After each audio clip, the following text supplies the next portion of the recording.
നമുക്ക് ഭയങ്കര ഫാൻസ് ആവാനും പേടിയാണ്. ഒരു കപ്പിളുടെ അല്ലെങ്കിൽ ഒരു ആക്ടറുടെ ഭയങ്കര ആയിട്ട് ഫാൻ ഇതിലോട്ട് വരാൻ അവർക്ക് ഭയങ്കര പേടിയാണ്, മാറിയാലോ എന്ന് വിചാരിച്ചിട്ട്. അടുത്ത കമന്റ്, വിക്രമിന്റെ നെഞ്ചു വിരിച്ചുള്ള നിൽപ്പ്, ആ എന്താ ഒരു ഫീൽ. അയ്യോ ചിരി കണ്ടോ? വിക്രത്തിന്റെ ചിരി കാണണമെങ്കിൽ നമ്മുടെ ഇന്റർവ്യൂല് ഇടയ്ക്കിടയ്ക്ക് നോക്കിയാൽ മതി. ഇത്ര ക്യൂട്ടായിട്ട് എന്താ നാണത്തോടു കൂടിയുള്ള ചിരിയാണെന്ന് നോക്കിയേ. ചിരിക്കാനും അയ്യോ പറ്റുപോയി. ആ ശരി, വേതാളത്തിനെ തൊട്ടാൽ വിക്രമിന്റെ കയ്യിൽ നിന്ന് കിട്ടും മക്കളെ. ഓക്കെ, വേദ ഈ തെമ്മാടിക്കുള്ളതാ. വായിച്ചിരുന്നു.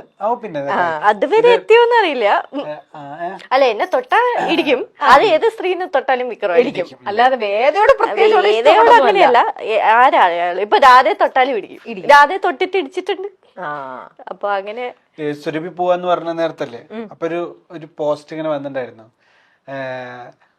എന്താ, ഞങ്ങളുടെ വേദ ഇന്നും വിക്രമാദിത്യന്റെ വേതാളമായിട്ട് ഉണ്ടാവും എന്ന് പറഞ്ഞിട്ടൊരു പോസ്റ്റ് ഒക്കെ ഇട്ടിട്ടുണ്ടായിരുന്നു. വിക്രമാദിത്യം വേതാളം എന്നുള്ള സാധനം ആളുകൾക്ക് ഭയങ്കര ഉള്ളിലങ്ങ് പതിഞ്ഞിരിക്കും അല്ലേ. ഇനി ശിവാഞ്ജലിക്ക് ശേഷമുള്ള ഏഷ്യാനെറ്റിലെ അടിപൊളി കോംബോ, അതും കൊറേ പേര് അങ്ങനെ പറയാറുണ്ട്. ഉണ്ട് അല്ലേ, സാന്ത്വനത്തിലെ അല്ലേ അല്ലേ? ഓക്കെ, കാന്താരി എന്താണ്, കലിപ്പനും കാന്താരി ആണോ? അങ്ങനെയാ പറയുന്നത്. ഓക്കെ, എക്സ്പ്രഷൻ ക്വീൻ വേദ ആണോ? കേട്ടിട്ടില്ലേ? ഉറപ്പായിട്ടും ഭയങ്കര എക്സ്പ്രഷൻസ് ആണ്. അല്ലെങ്കിൽ ഞാൻ എക്സ്പ്രഷൻ ആണ്. ഞാൻ ജനറലി ആണോ? ജനറലി സംസാരിക്കുമ്പോഴും കൈയും കാലും ഒക്കെ ഇങ്ങനെ അങ്ങനെ സംസാരിക്കാറുള്ളത്. സീരിയലിൽ വന്നപ്പോഴും അങ്ങനെ തന്നെ, മൊത്തത്തിൽ എക്സ്പ്രഷൻസ് ആണ്. പാവം പ്രണവ് ആലോചിച്ച് നോക്കിയേ, എന്റെ കാലത്ത് എക്സ്പ്രഷൻ ആണ്. അതിനപ്പുറമാണ്, ഫുൾ കൈയും കാലും ഇട്ടിട്ടാണ്.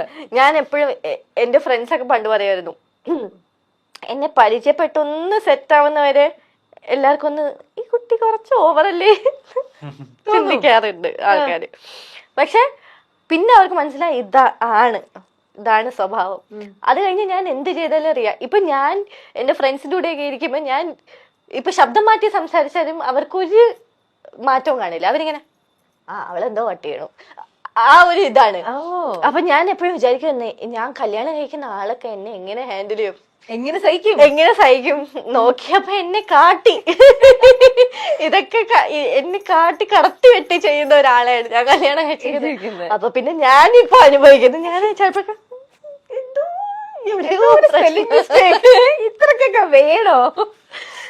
ഓക്കെ, സീരിയലിനകത്തുനിന്ന് പോയ ഒരാളുണ്ടല്ലോ, നമുക്ക് അവരെ കുറിച്ചും കൂടെ പറയണ്ടേ? പ്രഗ്നന്റ് ആയിട്ട് അലീനയുടെ കാര്യം ഞാൻ പറഞ്ഞു, പേര് പറഞ്ഞായിരുന്നു. അലീന ഞാനും ഭയങ്കര കമ്പനിയാ, ഭയങ്കര അറ്റാച്ച്മെന്റ്. അപ്പൊ അലീനയുടെ വീട്ടില് ഞങ്ങൾ ഒരു ദിവസം പോയായിരുന്നു അല്ലെ. ഒരു വീഡിയോ നിങ്ങൾ ഇട്ടില്ലേ, പട്ടിക്കുട്ടി. അലീനക്ക് 2 പട്ടിയുണ്ട്. അപ്പൊ നമ്മള് കാണാൻ പോയിരുന്നു. ഭയങ്കര ഇമോഷണൽ ആയിരുന്നു ആ ഒരു ആക്ച്വലി ഭയങ്കര സങ്കടമായിരുന്നു. ബ്രേക്ക് എടുക്കാൻ മടിയായിരുന്നു ആൾക്ക്. ബദൻ അതെ, ഇങ്ങനെ ഒരു സിറ്റുവേഷൻ ആയതുകൊണ്ട് ഒന്നും ചെയ്യാൻ പറ്റില്ല. ശരിക്കും വേദയുടെ വീട് എന്താണ്, ജഡ്ജിന്റെ വീട്ടിൽ ഷൂട്ട് ഉണ്ടാകുമ്പോ എനിക്ക് ഷൂട്ട് ഉണ്ടാവാറില്ല. ഉണ്ടെങ്കിലും വേദനെ കൊണ്ടാക്കുന്ന സീനോ കൊണ്ടുവരുന്ന സീനോ എന്തെങ്കിലും വഴക്കുണ്ടാക്കുമ്പോ വളരെ കുറച്ച് സീനാ. പക്ഷെ എനിക്ക് അന്നത്തെ ദിവസം ഷൂട്ട് ഉണ്ടാവില്ല, എനിക്ക് അന്ന് ബ്രേക്ക് ആയിരിക്കും. പക്ഷെ ഞാൻ രാവിലെ കുളിച്ച് അങ്ങോട്ട് പോകും. എന്നിട്ട് രാവിലെ തൊട്ട് വൈകിട്ട് വരെ അവിടെ ഇരുന്ന് അവരുടെ കൂടെ വർത്താനം പറ. അതുകൊണ്ട് ഭയങ്കര കമ്പനിയാണ്. ഇവിടുത്തെ വീട്ടിലെ പോലെ തന്നെ അവിടുത്തെ വീട്ടിലും കമ്പനിയാണ്. അവരായിട്ട് കോമ്പിനേഷൻ സീൻ ഇല്ലെങ്കിൽ പോലും കമ്പനിയാണ്. അപ്പൊ ഞങ്ങൾ ആ സമയത്ത് വ്ളോഗ് ചെയ്യാറുണ്ട്. അവരൊക്കെ വ്ളോഗ് ഒക്കെ വരാറുണ്ട്.